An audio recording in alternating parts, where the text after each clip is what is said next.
తెలంగాణ రాష్ట్రం ఏ ఆకాంక్షతో అయితే ఉద్భవించిందో నీళ్లు నిధులు నియామకాల పేరిట తెలంగాణ రాష్ట్రం ఆవిర్భవించిన తర్వాత ఉద్యమ పార్టీగా ఉన్నటువంటి టీఆర్ఎస్ పార్టీ అధికారంలోకి వచ్చిన తర్వాత అమరుల ఆశయ సాధన కోసం ఈరోజు మేము ప్రభుత్వాన్ని నడుపుతామని హామీలు ఇచ్చి తెలంగాణ రాష్ట్రంలో ఉన్నటువంటి పేద వర్గాల పట్ల ఏమాత్రం చిత్తశుద్ది లేకుండా ఫెయిల్ అయినటువంటి పరిస్థితుల్లో 10 సంవత్సరాల పాలన లోపల పేద వర్గాలని అట్టడుగు వర్గాలని రైతులని మహిళల్ని ఏ ఒక్క వర్గానికి న్యాయం చేయకపోగా కేవలం అధికారాన్ని అడ్డం పెట్టుకుని అవినీతికి పాల్పడుతూ ఒక అహంకార పూరితమైనటువంటి పాలన అందిస్తున్నటువంటి పరిస్థితుల్లో ప్రజలు విసుగు చెంది ఇకనైనా మా బతుకులు మారుతాయేమో అని చెప్పేసి కాంగ్రెస్ పార్టీ ఇచ్చినటువంటి అనేక హామీలను నమ్మి రేవంత్ రెడ్డి ఇచ్చినటువంటి అనేక మాటలు నమ్మి ప్రజలందరూ కాంగ్రెస్ పార్టీకి పట్టం కడితే తిరిగి పూర్వపు స్థితి ఎట్లా ఉన్నదో అంతకంటే ఘోరంగా తెలంగాణ రాష్ట్రం ఏర్పడక ముందు మరి పూర్తిగా ఎట్లా ఏ రకమైన పరిస్థితి ఉన్నదో ఆ రకంగా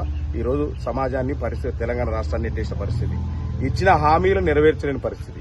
ఇట్లాంటి సందర్భంలో సామాజిక తెలంగాణనే ధ్యేయంగా బీసీ ఎస్సీ ఎస్టీ మైనార్టీ వర్గాల పట్ల ఒక ప్రశ్నించే గొంతుకగా మహిళలకు యువతకు పెద్ద ఎత్తున న్యాయం చేయాలని ఒక అకుంఠిత దీక్షతో ఒక దృఢమైనటువంటి సంకల్పంతో చిత్తశుద్దితో శ్రీమతి కల్వకుంట్ల కవిత గారు ఏప్రిల్ 25వ తారీఖు నాడు పెద్ద ఎత్తున రాష్ట్రంలో తెలంగాణ అనే ఆత్మని పురుడు పోసుకుని ఈ రాష్ట్రంలో ఒక పార్టీని ప్రకటించబోతున్న సందర్భంలో ఇక్కడ మేము నడిగడ్డ నుంచి 2018 నుంచి కూడా అనేక పోరాటాలు చేసినాం. ఇక్కడ రైతుల పోరాటాలు చేసినాం, ఇక్కడ విద్య గురించి కొట్లాడినాం, ఇక్కడ వైద్యం సరిగా అందట్లేదని కొట్లాడినాం, ఇక్కడ కుటుంబ పాలన వ్యతిరేకిస్తూ కొట్లాడినాం. గతంలో మన జరిగినటువంటి ఎన్నికల్లో మీ అందరికీ తెలిసిన విషయం 2023 ఎన్నికల్లో మేము పోటీ చేస్తే ప్రజలు రైతులు మాకు పెద్ద ఎత్తున ఓట్లేసే అభిమానాన్ని ఒక వ్యక్తిగతంగా కూడా ఈరోజు ఏమంటే ఎట్లాంటి పార్టీ లేకుండా ఇండిపెండెంట్ కూడా పెద్ద ఎత్తున మాకు మద్దతు నిలవడం జరిగింది. ఈ ప్రాంతంలో ఒక వాదాన్ని వినిపిస్తూ, ఈ ప్రాంతంలో ఎస్సీ బీసీ మైనార్టీ వర్గాల ఒక గొంతును వినిపిస్తూ, ఒక బహుజన వాదాన్ని వినిపిస్తూ మొదటి నుంచి ఇక్కడ నిలబడినటువంటి పరిస్థితి. ఇక్కడ సీడిపత్తి రైతుల గురించి కొట్లాడినాం. దాదాపు 14-15 గ్రామాల లోపల ఇక్కడ వీధి లైట్లు లేకపోతే కూడా మేము ఎన్జీఓ తరఫున మేమందరం కూడా కష్టపడి వీధి లైట్లు ఏర్పాటు చేసినాం.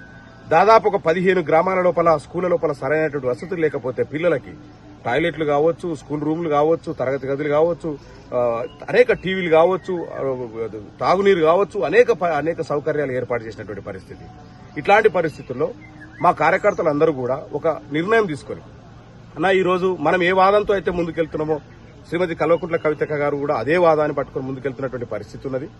రాబోయే రోజుల్లో తెలంగాణ తరఫున గట్టిగా కొట్లాడే పరిస్థితి కనిపిస్తా ఉన్నది. కాబట్టి మనం అందరం కూడా తెలంగాణ ఈరోజు ఏదైతే జాగృతి పార్టీ తర్వాత మనకు ఏదైతే పార్టీగా ఏర్పడుతున్నటువంటి పరిస్థితి ఉన్నదో త్వరలోపల పార్టీ ఏర్పడతా ఉన్నది. కాబట్టి 25వ తారీఖు నాడు ఆ పార్టీలో మనం అందరం కూడా చేరాలంటే ముందుగానే మనం అక్కతో కలిసి పనిచేద్దామని మేమందరం కలిసి తీసుకున్నటువంటి నిర్ణయం మేరకు నడిగడ్డ హక్కుల పోరాట సమితి తరఫున మేమందరం ఒక నిర్ణయం తీసుకుని అక్క దగ్గరికి ఆ విషయాలన్నింటినీ కూడా తీసుకెళ్లిన తర్వాత ఖచ్చితంగా మీ జిల్లాలో ఉన్నటువంటి సమస్యలని నాకు తెలుసు.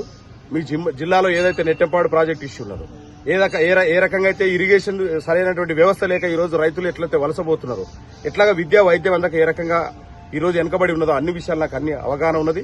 ఖచ్చితంగా మీ యొక్క అంశాలను మేము పరిగణలోకి తీసుకుంటామనేటువంటి అన్న మాట ప్రకారం మేము ఒక నమ్మకంతో ఒక దృఢ సంకల్పంతో ఖచ్చితంగా మేము ఈ జిల్లాలో పడుతున్నటువంటి గోసను అక్క పట్టించుకుని రాబోయే రోజుల్లో తన పార్టీ ద్వారా ఈ ప్రజలకు న్యాయం చేస్తుందని చెప్పేసి ఈ రోజు మేము తెలంగాణ జాగృతిలో చేరడానికి నడిగడ్డ హక్కుల పోరాట సమితి ముఖ్య నాయకులందరం కలిసి హైదరాబాద్ కి దాదాపు 150 వెహికల్స్ లోపల ముఖ్య నాయకులందరూ కూడా కలిసి బయలుదేరి ఈ రోజు 10:30-11 గంటల కల్లా మేము అక్కడ అక్క సమక్షంలో పార్టీలో చేరబోతున్నాం. రేపు 25వ తారీఖు నాడు ఏర్పడేటువంటి పార్టీలో పెద్ద ఎత్తున దాంట్లో భాగస్వాములు కావాలని ముందుగానే మేము ఈ రోజు పార్టీలో ఈ రోజు జాగృతిలో చేరుతా ఉన్నాం. కాబట్టి ఈ రోజు మీ అందరూ కూడా జోగులాంబ గద్వాల జిల్లా ప్రజలు, రైతులు, కార్యకర్తలు, నాయకులు అందరూ కూడా గతంలో ఏ రకమైనటువంటి మద్దతు ఇచ్చినారు, మీడియా మిత్రులు కావచ్చు, రైతులు కావచ్చు, కార్మికులు కావచ్చు, కర్షకులు కావచ్చు, యువత కావచ్చు, మహిళలు కావచ్చు, నన్ను నమ్మి ఇన్ని రోజులు నాకు అండగా ఉన్నటువంటి జోగులాంబ గద్వాల జిల్లా ప్రజలు అందరికీ సందర్భంగా ధన్యవాదాలు తెలుసుకుంటున్నాను. మీ అందరి ఆశీస్సులతో ఇక్కడ ఆంజనేయ స్వామి ఆశీస్సులతో ఇక్కడ దర్శనం చేసుకున్నాం. మేమందరం కూడా ఈరోజు శ్రీమతి కల్వకుంట్ల కవితక్క గారి ఆధ్వర్యంలో జాగృతిలో చేరబోతున్నాం. మీ అందరి ఆశీస్సులు ఉండాలని ఈ సందర్భంగా కోరుతా ఉన్నాం. థాంక్యూ.